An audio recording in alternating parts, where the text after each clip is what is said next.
Hello, my name is Marco Lynch, and today I'd like to speak about me Irish Gramma. Gramma loved Ireland. She often referred to it as the Emerald Isle. She'd often invite me over to supper. Now, Gramma could be a most ornery sort, but she was also a delight. Lots of fun, always a hoot. Sometimes after supper, she would invite me in to sit with her. Now, she always said there are only two kinds of people in the world. She taught me this when I was a wee boy. The Irish and those that wished they were. Now, as a wee boy, I was proud, beaming. My chest expanded.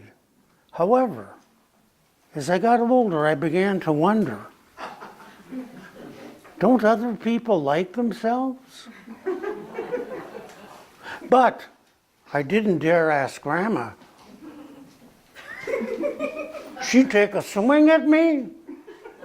I recall one time she took a swipe.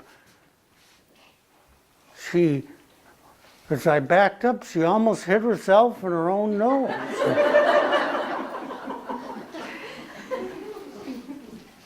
It was 1960.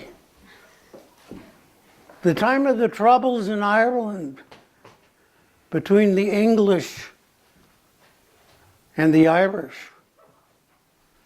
Much death and sorrow. But I didn't let it bother me. Now, Grandma always dressed up for supper. She loved her jewelry, gobs of it. She had beads around her neck, green and white. She called her Irish rosary. She always wore rings on all her fingers, gold bracelets on both wrists, and long hanging earrings, often made to look like shamrocks. I was always amazed how she could move around so quickly with all the extra weight.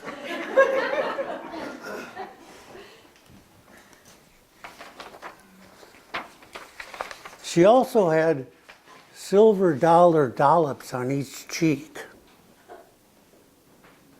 She painted her lips bright red above and below the lip line, and she had deep creases in her cheeks that filled up. As that wee boy, I wondered if she'd once been a circus clown. But I didn't dare ask Grandma. Indeed, it was kind of scary. A bit ago, I asked her about the upcoming presidential election.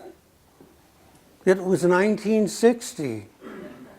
We would have a new president of the United States, either John Fitzgerald Kennedy, a Catholic and a Democrat, or Richard Milhouse Nixon, a scary Protestant and a Republican. Teasing Grandma, I inquired, who are we going to vote for? And I jumped back. I knew the swing was coming.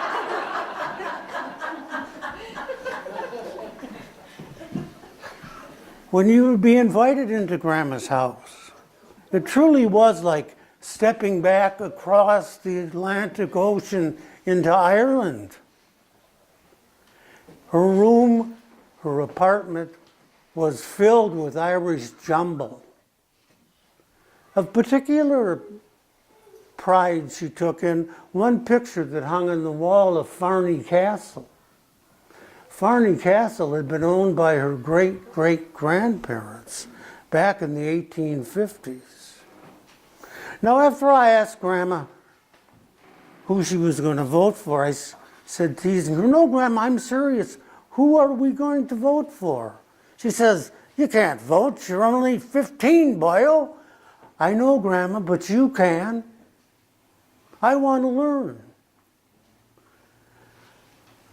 She said, well, she got serious now. No more kidding. He's Irish. He's Catholic. And then she got up on her tiny toes and said, and he's good looking.